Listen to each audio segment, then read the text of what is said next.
Lajme, aktualitet, argëtim, horoskop, telenovela, showbiz, të gjitha në Metropol. Bëni subscribe në faqen Metropol. Pasi e tradhtoi hapur në mes të koncertit, gruaja përsërisht e fali CEO-n e astronomer. Një moment i vetëm gjatë një koncerti të Coldplay në Boston, ku Andy Byron dhe Kristen Cappot u pan duke u përqafuar në kamera, shkaktoi një stuhi reagimesh në internet dhe pasoi dorëheqjet e tyre nga kompanitë ku punonin.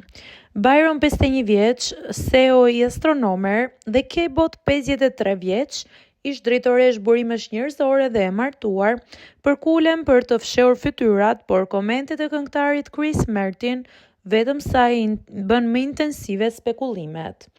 Si pasojë, Byron dha dorëheqje, gruaja e tij Meghan ndryshoi mbiemrin dhe u largua nga shtëpia, ndërsa Kristin paraqiti kërkesë për divorc nga bashkëshorti i saj Andrew Cabot i markës Privateer. Megjithatë, raportohet se çifti Byron është rikthyer qetësisë. Andy dhe Meghan janë parë së fundmi në një piknik në plazhin e Kebunit të buzëqeshur dhe ende me unazat e martesës në gishta, pa kërkesa në divorc apo në proces.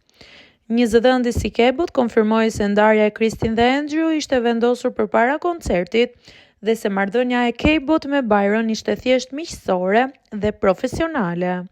Shtëpia e çiftit Byron në Amerikë mbetet e boshatisur dhe fqinjet të rrallë i shohin së bashku.